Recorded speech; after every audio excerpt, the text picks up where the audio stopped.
Nick Bryant has been chasing and rings for decades now. If you know anything about this world, you might have read Nick Bryant's work, The Franklin Scandal, where he chased the ghost of the Franklin network for almost a decade, for 7 years of his life. He spent researching, interviewing victims, interviewing perpetrators, confronting people, investigating locations, digging into the story to bring the most complete version and accurate account of what happened in Omaha, Nebraska back in the late 1980s to life and to the world. Now, Nick is an advocate for justice for child victims, and in today's episode, I'm going to be presenting you with my interview with Nick Bryant, which goes in a number of different directions. We are going to discuss child trafficking, we're going to discuss mind control techniques, we're going to discuss Jeffrey Epstein, we're going to discuss anything and everything related to these topics. Nick is an incredibly intelligent, a very brave man who I consider to be a very close friend of mine now, because we've worked together on a major project that I'm bringing to you guys soon that I can't talk about, too much, but it's been almost getting close to a year in production, and we're like almost there. So it's really, really incredibly exciting. But this is a mind-blowing interview, and it's going to be a very disturbing interview. So in this interview, you're going to hear us talk about the Presidio. I would highly encourage you to go watch my video on this channel about the Presidio daycare cover-up before you watch this interview. If you don't know what that was, essentially in the 1980s, at the Presidio Army military base in San Francisco, a group of 30 to 60, I can't remember the exact number, children came forward saying they were by somebody at their daycare center. There were children saying that they were taken off the military base campus to private residences in San Francisco where they were photographed. It ended up tying in this guy, Michael Aquino. One of the child victims was walking down the street and started screaming and pointed out and said, "That's the bad man." And they were pointing at Michael Aquino, who was a high-ranking member of the United States military at the time. Also a psychological warfare officer, which is a whole different, a PSYOP officer, which is a whole different tangent. But Michael Aquino was the head of a satanic, I don't want to call it a cult, but an offshoot of the Church of Satan called the Temple of Set, who were, if you imagine like the Church of Satan were the fun, friendly demon worshippers who didn't actually believe in the devil, the Temple of Set were the believers who believed that Satan was real. And Michael Aquino, this military guy who was allegedly, abducting these children off campus, bringing them to his private residence, he was like the hardcore version. He even claimed at one point that Satan got into his body and wrote out a whole book while he was possessed. So that case never went anywhere. There were never any convictions. There was a massive cover-up. All the perpetrators got released, even though a number of the children had chlamydia. The daycare center in the middle of the entire affair ended up burning to the ground right when all these allegations were being made. It was an arson attack. It wasn't just an accident. They determined that it was an arson attack. There were actually 3 different arson attacks. One of them was at a building that housed a bunch of files related to the daycare center. Another was at the daycare center itself. And then there was another building close by that was targeted. But that's a story that has received like no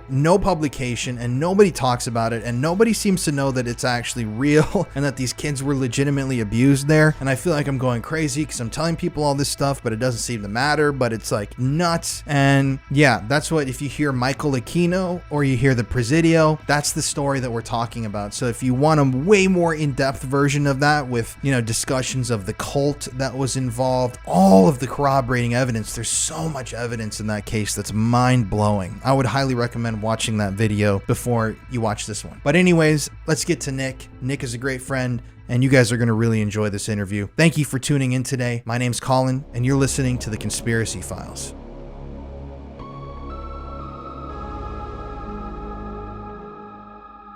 My name is Nick Bryant, and I'm a freelance journalist. I've written various books. I think my most popular book is called The Franklin Scandal, a story of power brokers, child abuse, and betrayal. I co-authored Confessions of a DC Madam, The Politics of Sex, Lies, and Blackmail. And I've also written a book about Watergate, showing that the Watergate narrative is highly fallible. The book is called The Truth About Watergate, A Tale of Extraordinary Lies and Liars. I've been quite active in anti-trafficking, anti-child trafficking. I've spoken at a number of conferences, international conferences. The National Center on Sexual Exploitation has an international summit every year, and I've spoken at 3 of them. I've also spoken at the International Conference for the Study of Trauma and Dissociation. The Franklin Scandal was very mind-blowing to me. It really opened up my eyes to this network that was trafficking children, and it was covered up by both federal and state law enforcement.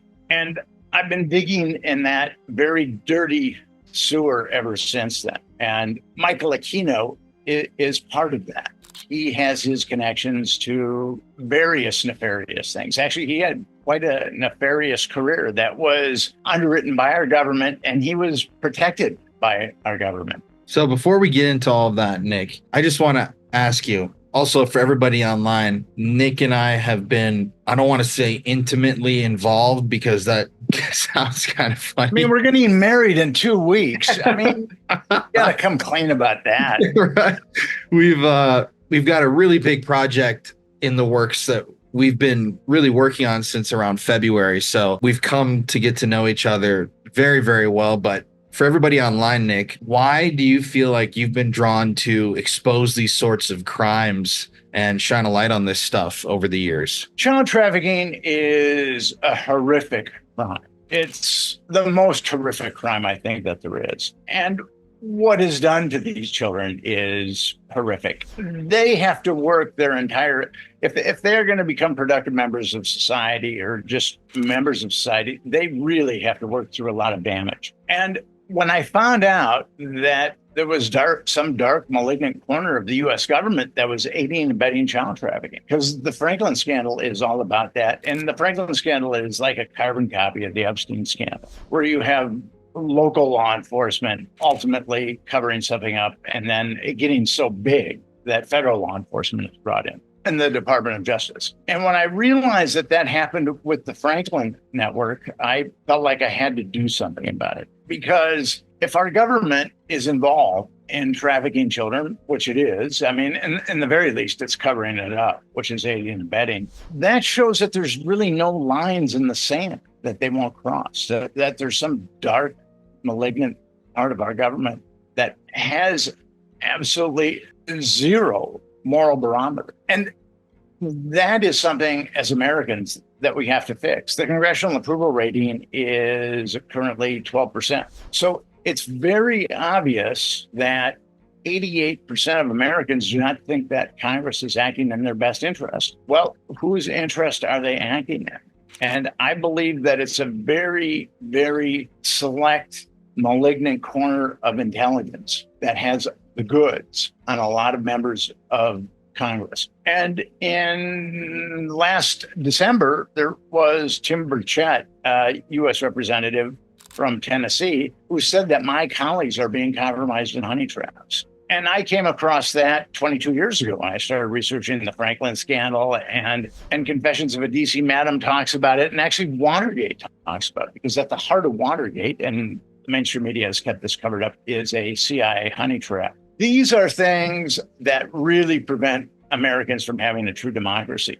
But when you dig deep enough, the real thing that sticks out to me is the aiding and abetting of child trafficking. We have to fix that. That has to be fixed. And I've been working at it for 22 years. I started an organization called Epstein Justice, where we're looking at the Epstein case. And we know exactly who covered up the Epstein case, and we know who a number of the procurers are. We know who a number of the perpetrators are. And as I said earlier, the Epstein case is a carbon copy of the Franklin scandal.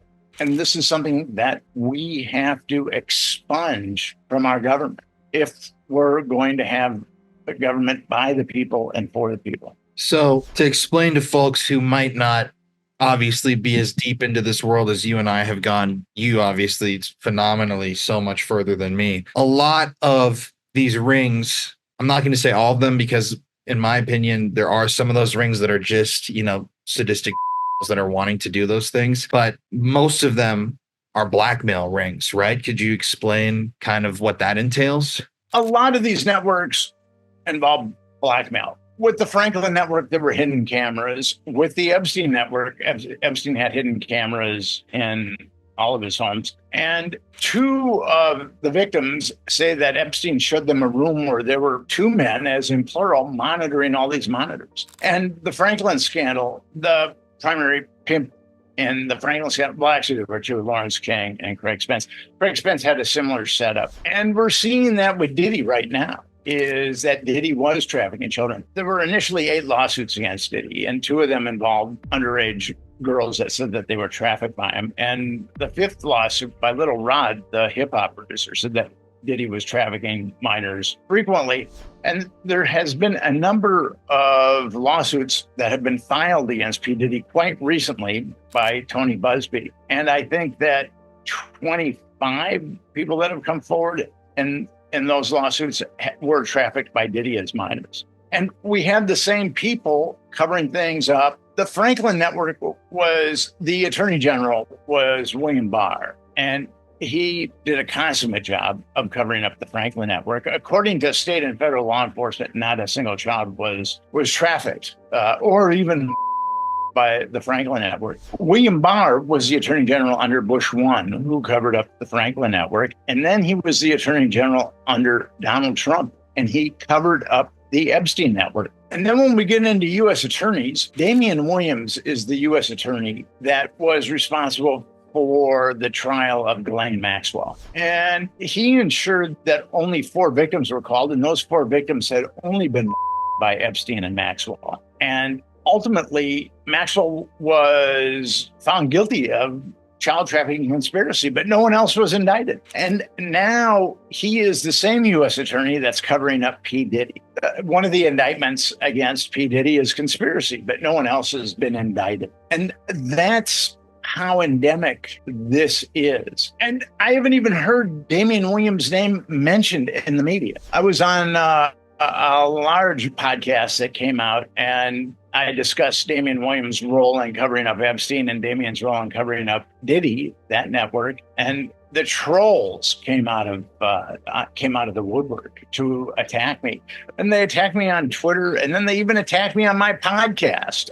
So this obviously struck a nerve with that dark, malignant corner of our government that does these types of things, because no one else had mentioned Damian Williams before. I believe that I'm the first guy in the media to make a connection. So the basic premise of all this is politicians being lured into these situations where they're given access to a child and they, the child or do whatever. In some cases, it's claimed even, and that's videotaped and photographed and used as sort of a political power, like a blackmail, right? I was able to get to one of the blackmail photographers that was part of the Franklin Network. And I was just trying to figure this whole thing out, because the Franklin Network was huge and I didn't have a paradigm to draw from when I was investigating this.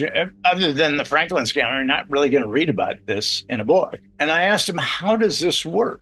And he had a very cogent response. He said it, once you're compromised, it's like you're on a yacht, and it's a beautiful yacht, and it's a beautiful day, and you can have anything you want on the yacht. But if you decide to get off the yacht, the people on the yacht are going to make sure that you drown. So once someone is compromised, they have zero incentive of coming forward, because that would be the end of their career, the end of their families. They would be destroyed. I mean, even if they didn't get murdered, their lives would be reduced to just cinders. And I guess it should be 2 things before we get into the Presidio. You, in researching all this stuff, have received threats, correct, from individuals? I've only had one overt death threat, but I've had a lot of strange phone calls over the years.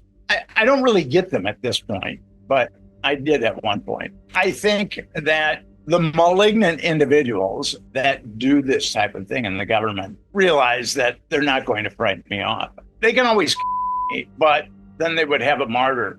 When I first discovered this reality, I thought, I've got to go for this. I've got to expose this to people. If they me, they me. I mean, that was kind of my attitude about it. And I was in a really good position because I didn't have a wife and I didn't have children. So I didn't have to really worry about a family. But you're still here. Still alive and kicking, and the trolls are still after me. I understand that feeling, man. you were the first person to publish Epstein's Black Book. Can we talk about that? I was indeed. The Franklin scandal got published in 2009, 2010. And I started reading about Epstein and the Franklin scandal. I worked on that for 7 years and I spent all my money and it had left me very, very depleted. But then I started reading about Epstein and I felt that something was really wrong there. At this point, Epstein was just a lone.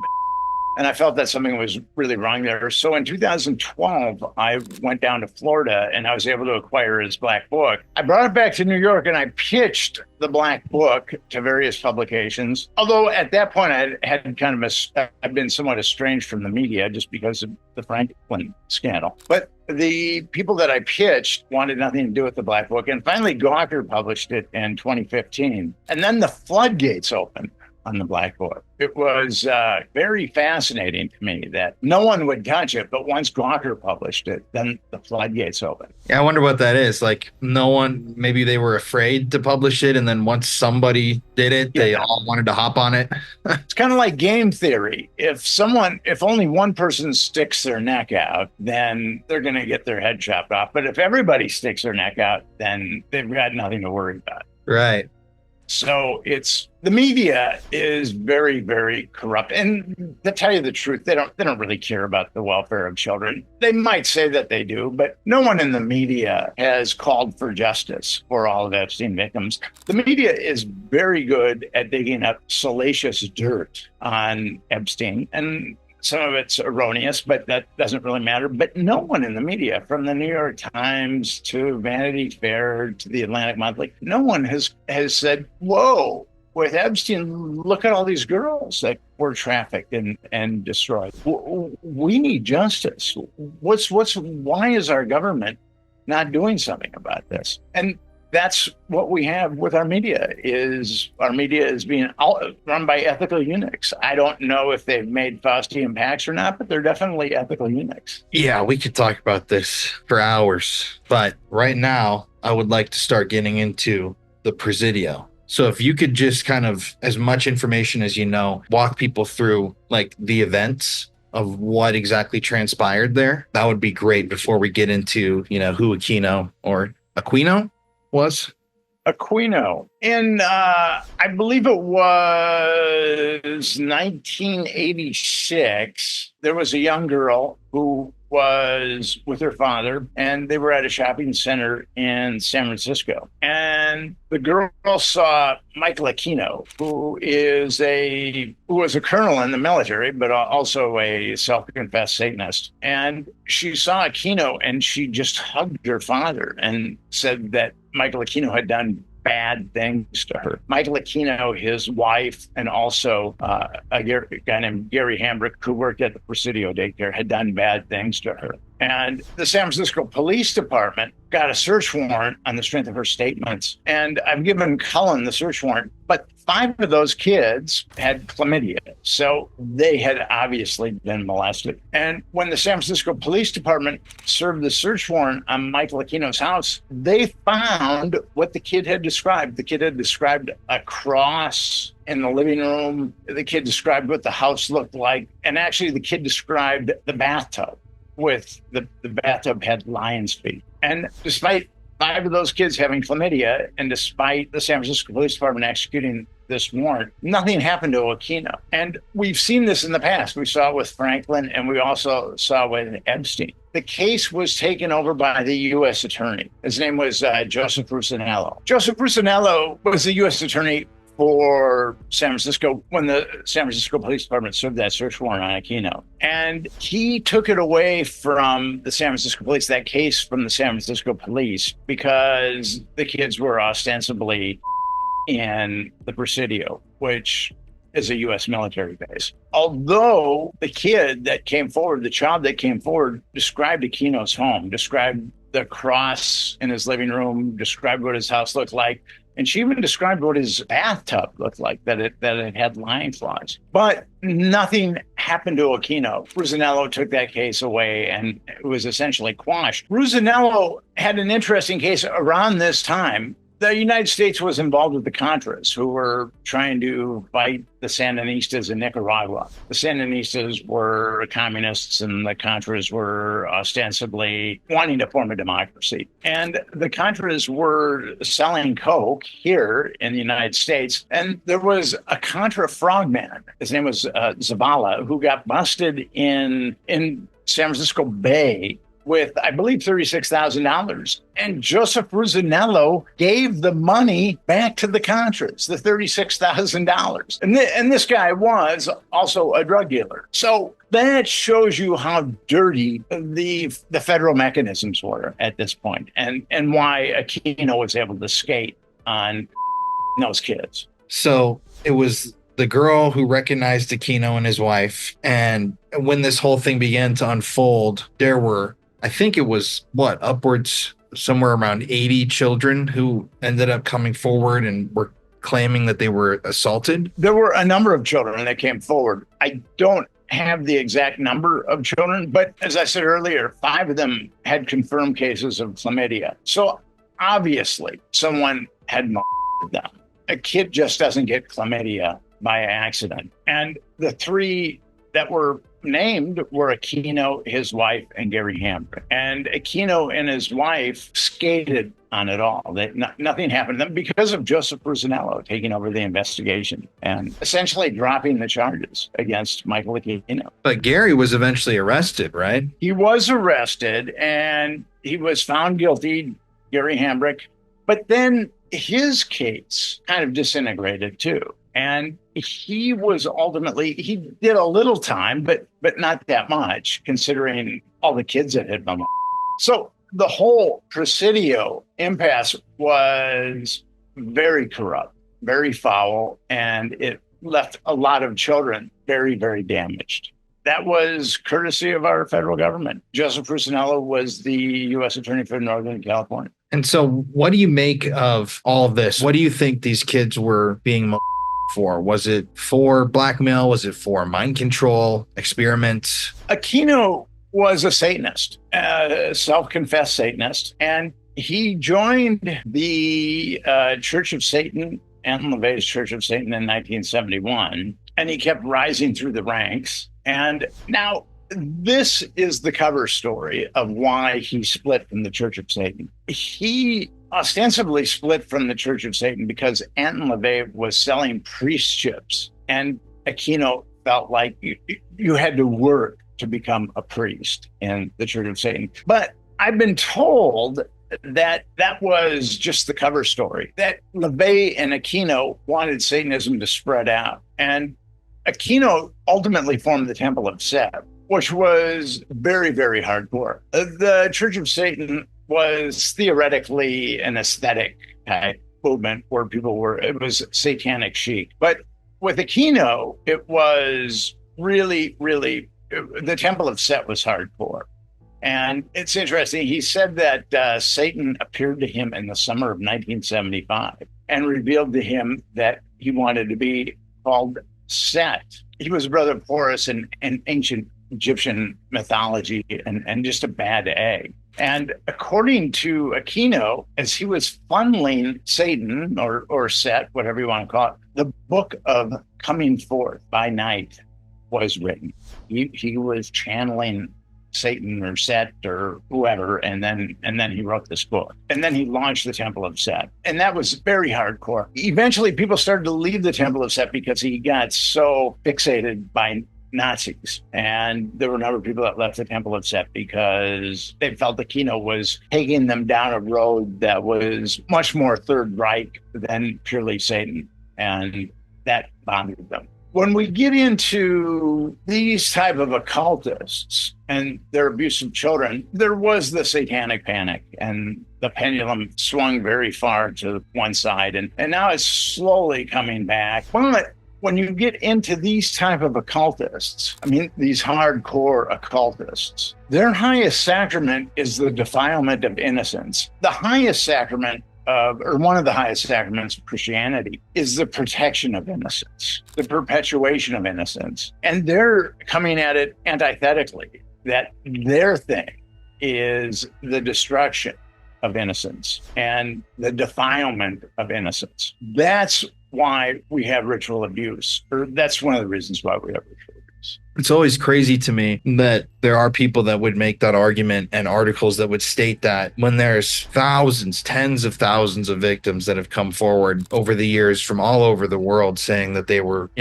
as a part of a ritual, or their assaults were carried out in this ritualistic fashion, even children saying, masks and sabers and all these weird motifs that existed in these spaces.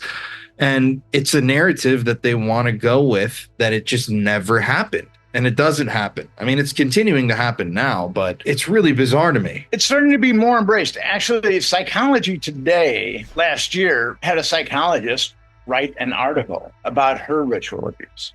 So it's starting to be accepted more and more, but we're still a long way from society accepting it. And the FBI has been an impediment to that. The Lanning report was written by Ken Lanning, FBI agent, and he said really that there's no such thing as ritual abuse. He had never been in the field. I mean, a bunch of people told him what to write, and he wrote it. So you've got the FBI, and then you've got Wikipedia basically saying ritual abuse doesn't happen. And you've got people on the left agreeing with that. And then you've got people on the right going too far one way too. But we have to come to a point where we accept that ritual abuse does occur. And I'm glad that that article in USA Today came out, because USA is today, or Psychology Today is pretty middle of the road. So for them to publish an article about ritual abuse shows that it's starting to become more accepted among psychologists. And so with Aquino and the Temple of Set, is that a theory amongst people who've looked into all of this, that these children were being taken off the Presidio campus in order to be abused as a part of some sort of ritualistic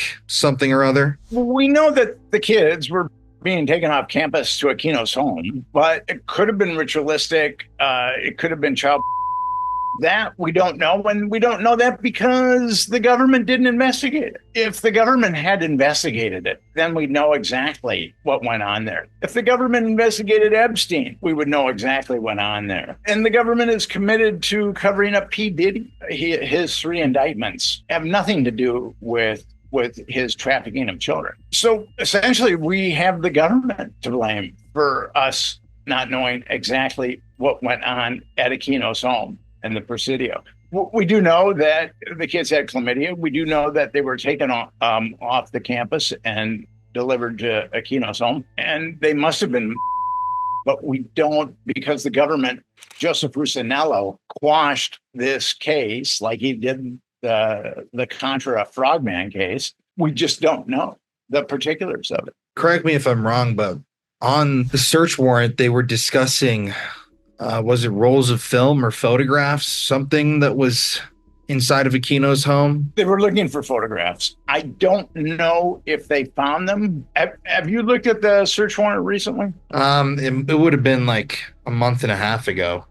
Yeah, I haven't looked at the search warrant recently. I don't think they found film, though. Aquino has a long history of malevolence. He was in Vietnam. He became a colonel, and he graduated with a political science degree in 1968. And he went to Vietnam. And at that point in Vietnam, we had the Phoenix program. And what we were worried about is North Vietnamese infiltrating villages of South Vietnamese and turning them on to communism. And what the Phoenix program did was we just started laying waste to these villages in Vietnam. And like there was a case of Lieutenant Calley. I mean, everybody got killed. It's called the My Lai Massacre. Aquino was part of that.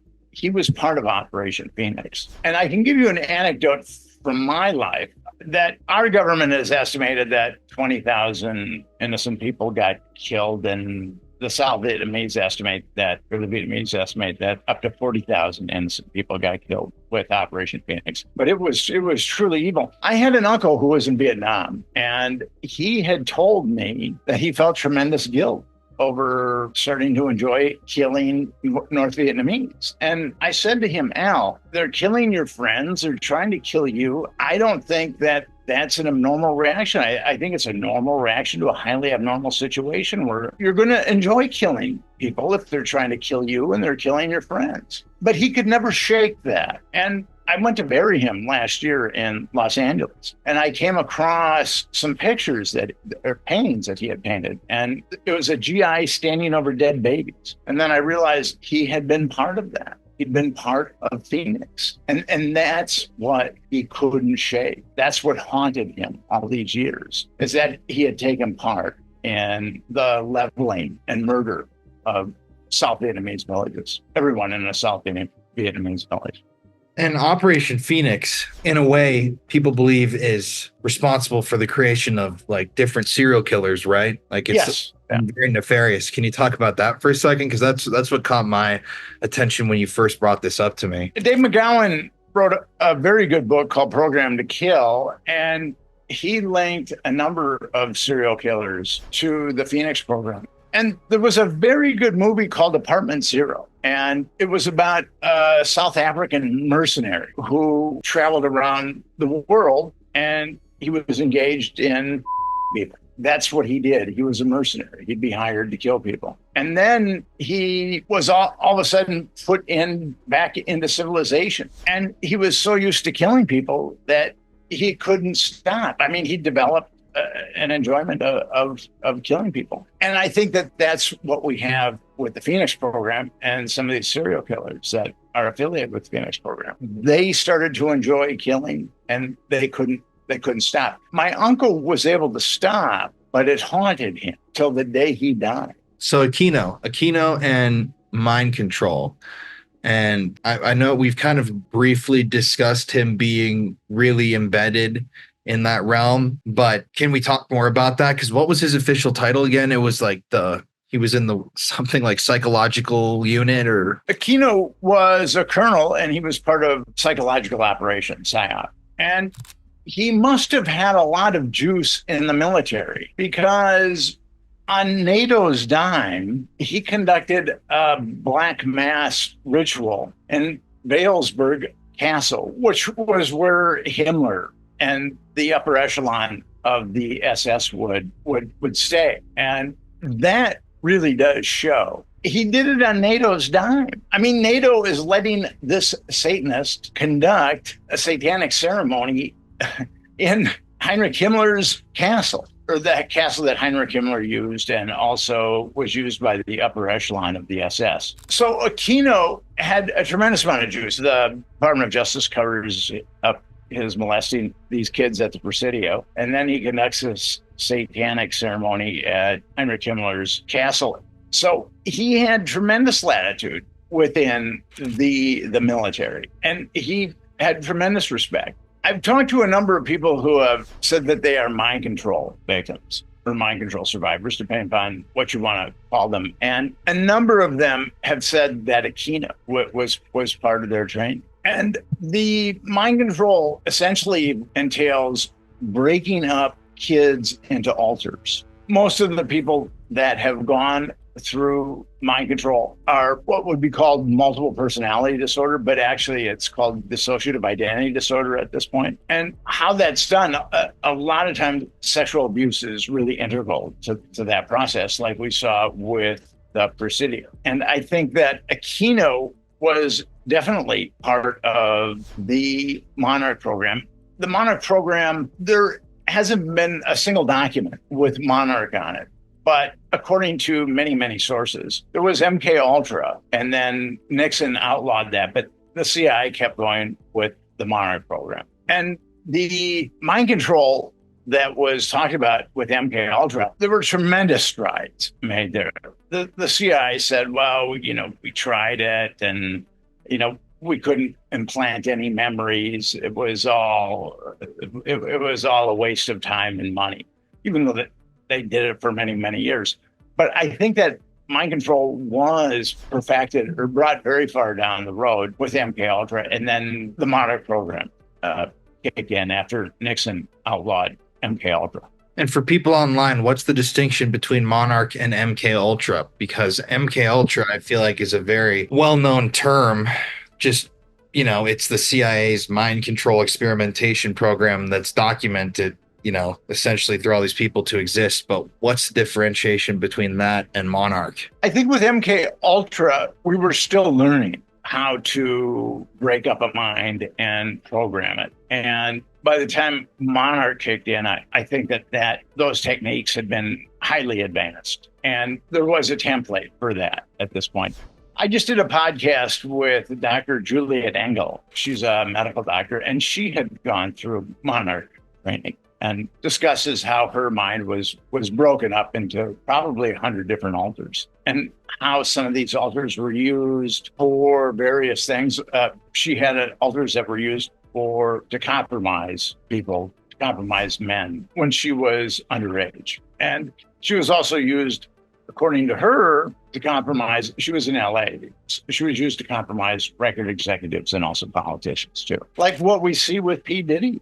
What's going on with him is politicians attended his parties, the upper echelon of celebrities attended his parties, sports superstars attended his parties. So he was a perfect vehicle to compromise people.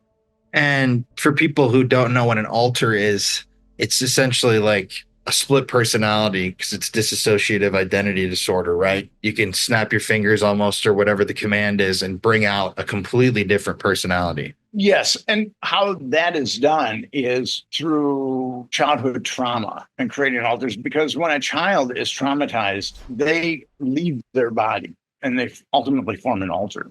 And with drugs and hypnosis, you can call those alters forward and program those alters with hypnosis.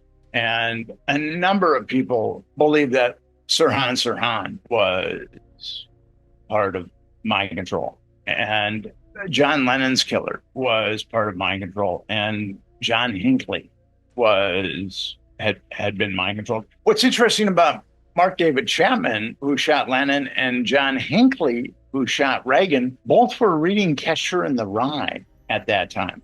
And actually, Chapman, after he shot Lennon, sat down on the curb and started reading Catcher in the Rye, whereas Hinckley had Catcher in the Rye in his hotel room. Another thing that's kind of telling about both these guys is they were flying all around the country and staying at very nice hotels, and they didn't really seem to have a source of income. Hinckley's parents were somewhat affluent, but I don't think that they gave Hinckley the money to burn the way that he burned through the money, flying around the country and staying at very nice hotels. And certainly Mark Chapman did.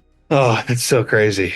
But what's interesting about with Aquino, we had a very ominous program called Operation Gladio. And Operation Gladio, we were afraid that the Soviets were going to invade Western Europe. So we created a number of stay-behind armies, and they were equipped and with armaments, whatever they needed, whatever we felt that they needed to fight the Russians. And a number of those cells started killing citizens, and one of them blew up a bank in Italy. And Aquino has been a link to Operation Gladio too. I think with Aquino, he's kind of like the Forrest Gump of evil. If something needs to be done by someone that's evil, an ethical eunuch, there we go, Michael Aquino, he is the guy. Whether it's the Phoenix program, whether it's Operation Gladio, whether it's mind control, we can count on Michael Aquino to make sure that evil is meted out the way that we want evil to be meted out. Yeah, you have to bring it up and mention it. Aquino and his wife were cleared from, I don't know if it was a defamation suit or what, but they wrote that whole book about how they're innocent. What do you make of that? I actually, you can get that book online and you can read it. The thing about Satanists, and I found this out because I've interacted with Satanists, they're not real big on ethics and telling the truth. Evil protects itself through two ways: lies and viciousness. What we see with Franklin, what we see with Epstein, what we see with Diddy, what we see with Gladio, what we see with these other cases is that there's such viciousness that is perpetrated, and therefore it's easy for people to swallow the lies because they do not want to believe that people can be so vicious. That's how evil protects itself. And we have to come to an understanding that people are vicious and can be evil. And we have to quit fighting the cognitive dissonance that when we're confronted with Franklin. I found that when I was pitching both articles about the Franklin Network and Epstein, people did not want to believe that the government would cover up child trafficking and that the government could cover up such viciousness, because child trafficking is vicious. People that traffic humans and traffic children, they are vicious people, regardless if they're Epstein and Maxwell or they're living in a trailer park. People that traffic other people and children are vicious people. And Americans want to give people the benefit of the doubt. They don't want to believe that people can be that vicious. What Epstein did was unbelievably vicious to a lot of these girls, but our media has refused to report on just how vicious Epstein and Maxwell were. Yeah, that's the shocking part to me, even with P. Diddy, to see the lack of coverage on the fact that so many victims were underage, especially with Epstein too. I mean, what was the youngest girl with Epstein? Well, I have heard accounts, as I said earlier, I've spoken at various child trafficking conferences, and I've met therapists that work with people that have been trafficked. And I know an eminent therapist. She's a psychologist. People would know her name. She was working with a client that claims to be under 10 when she was trafficked by Epstein. And according to the psychologist, the kid described Epstein's home and described a number of things about Epstein. But when she went to the Epstein Victims Compensation Fund, she wasn't awarded a penny. And I know another therapist who believes that one of her clients was trafficked by Epstein when she was under 10. And they went to the Epstein Victims Compensation Fund and they weren't awarded a penny. And the Epstein Victims Compensation Fund is overseen by Jordana Feldman, who was part of the 9/11 Victims Compensation Fund, and David Boies, who's a nasty piece of work. You can check him out on my website. I get into various machinations about David Boies, but we don't even know the criteria that they use to compensate these victims. And some of the victims are given 5-figure settlements. Some of them are given 6-figure settlements. We just don't know. But these two therapists believe that the reason why their clients weren't compensated is because the cover story on Epstein is that they weren't younger than 14. And these girls were younger than 10 when they were trafficked by Epstein. And I saw the same thing with the Franklin scandal. Lawrence King,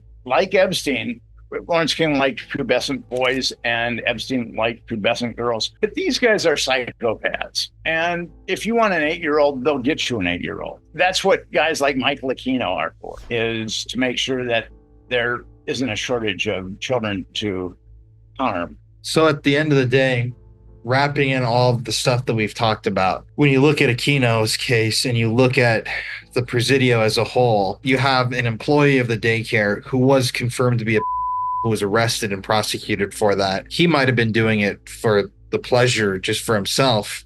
You have the elements of mind control and that rogue intelligence with Aquino. And a lot of people obviously testified that in order to be mind controlled, that sexual abuse is an integral element. And then you have on top of that, him breaking off and forming the Temple of Set, which is a much more rigorous, hardcore version of Satanism, where obviously when you get to those sorts of offshoot religions, they have weird practices, and ritualistic sexual abuse is a major issue that's happened so many times throughout history. It's kind of hard to make sense of all of that. What would you say at the end of the day to wrap this whole thing up? Along the lines of mind control, Aquino with a guy named John Alexander wrote a book called From PSYOP to Mind War. And one of the central premises of the book is that if you're going to wage war, because there was a lot of blowback in the States about Vietnam. And one of the major premises of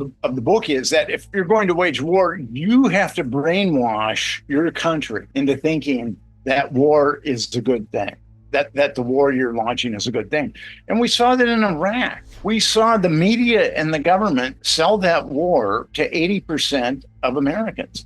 There was we knew that there wasn't uranium. We knew that Saddam Hussein didn't have uranium, because if he had uranium, we would have sold it to him. But yet the media and the government were able to influence 80% of the Americans that the Bush administration lies were actually truths about Saddam Hussein. I mean, there were a number of Americans that thought Osama bin Laden was aligned with Saddam Hussein, and they hated each other. They had antithetical views on life. And that is the outgrowth of mind control, is the way that the government can manipulate Americans, with the media, can manipulate Americans to believe the lies that are used to go to war.